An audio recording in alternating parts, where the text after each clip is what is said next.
I'm Trish. Today I'm going to go to the gym and I'm going to run on the treadmill for as long as I can. This is for Chantel because she did some running on her treadmill. I think she runs quite regularly on the treadmill actually. And so I said to her that I'm going to get on the treadmill as well and run for just as long as I can. I normally walk, when I go on the treadmill I start it at 4 kilometres an hour and I work my way up to 5.6 kilometres an hour. That's my comfortable walking speed. And when I run at 9 kilometres an hour. I have tried running at lower speeds, like at about 7. I can run at 7, but it doesn't feel natural to me, and it's a little bit weird that I feel more comfortable running at a higher speed than a lower speed. It's just my speed, I don't know, my gait or whatever. Now I'm going to get my daughter to video me at the gym. Hopefully there won't be many people there, otherwise I'll be really, really embarrassed. And I do apologise in advance because it's probably going to actually look like my boobs are going to fall off, but there's nothing I can do about that. Someone else has also expressed concern, which I do appreciate, because I'm not supposed to be running at the moment because I'm having some problems with my hips. No, I'm not supposed to run. My physio told me I'm not supposed to run, but you'll see when I do run that I'll be lucky if I can bust out a whole minute. I'm not going to look at the time when I do it. I prefer to run without looking at the time. Otherwise, because like if I go to myself, all right, I want to run for 30 seconds, I'm looking at the time, and as soon as it gets to 30 seconds, I stop. So I prefer to just go until I feel like I'm going to die, and then stop and see how long I've gone. So yeah, I'm not a runner. I'm a very awkward runner. I can't run for long periods of time, so I'll be lucky if I can bust out 30 seconds to a minute, to be quite honest. So probably not going to do myself any favours, but I'm not going to do any worse damage. If anything, I'm just going to set back the recovery a little bit. But to be honest, I've got so many issues with my back and my hips and my neck and my knees and my shoulder and my everything, that if I let that rule my life, I'd do nothing. I would sit on my couch all day, every day, doing nothing. So today, I'm going to be like a normal girl for probably 30 seconds to a minute.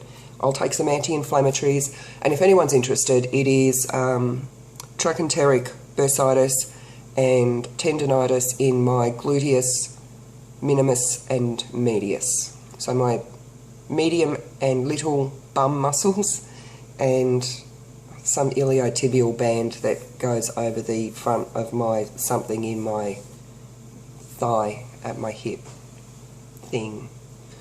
So, and I do have a whole face full of makeup on today. That's because, and I'll post it, you'll see this before you see the video. I did a Flashback Friday photo and I was replicating the look that I had in my Flashback photo. I don't normally wear this sort of makeup to the gym, no sir. So that's it. You'll see me on the treadmill in a minute.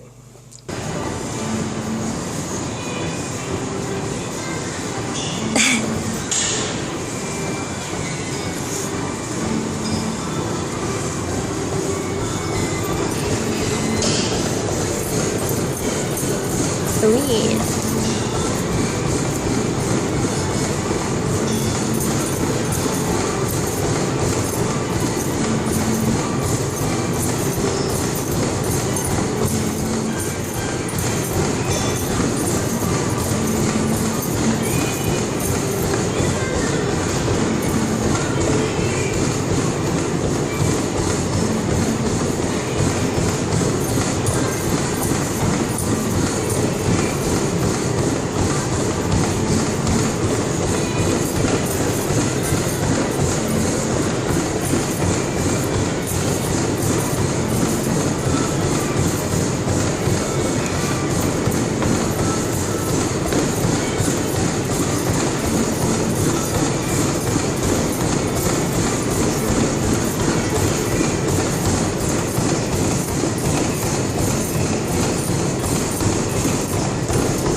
good.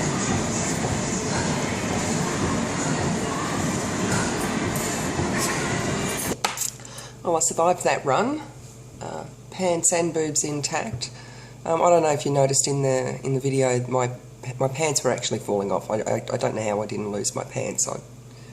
And my pants are a tiny little bit big on me, but I didn't think they were so big that they would be falling off. But also, because all my loose skin there's quite a lot of weight in it. There's probably somewhere between 3 and 5 kilos just in all the loose skin. So when I'm running, that's jumping around. That makes my pants fall down as well. I think I worked it out. I ran for about 1.5 minutes, roughly, maybe a couple of seconds longer. And I know I said that I normally run at 9 kilometres an hour. Today I ran at 10 kilometres an hour because it just felt better for me. As I mentioned already, if I'm running too slow, it doesn't feel good for me. It feels better if I can run a bit faster. I don't even know why, because I'm not that bloody fit. And also, you will have noticed that my boobs almost fell off, because I know people like to give helpful advice. I do wear a good supportive bra. I wear 2 good supportive bras, but we are dealing with G-cup, sometimes, depending on the bra I'm wearing, H-cup boobs, and there is only so much I can do. I'll show you. Can you see that? That's one pancake bra that's really, really firm. Or another one underneath that's just like a regular underwire that separates. Otherwise, when I'm at the gym, my boobs slap together, and you can hear it. I do sometimes also wear another crop top type bra over the top, but this crushes my chest. So when I put another one over the top, I can barely breathe. So I know my boobs jump around a lot, but I'm doing all I can, and I'm not going to be one of those people who goes, well, I am not going to get on the or get on the treadmill and run, or whatever, because my boobs are going to shake around and my belly's going to shake around and my ass is going to shake around. I've just got to suck it up and do it. Although, having said that, I hardly ever run because it makes me feel very uncomfortable, and it actually makes me feel quite panicked. So, I think that's all I wanted to say about that. And enjoy that, save it, because you'll probably never see it again. And I will just leave you with a special treat, because I discovered something new that I can do at the gym today. Well, not necessarily something new, but something a little bit more advanced on the captain's chair. And if you're not really sure just how hard the captain's chair is, find one and pop a few of these out. And I'll catch you next time.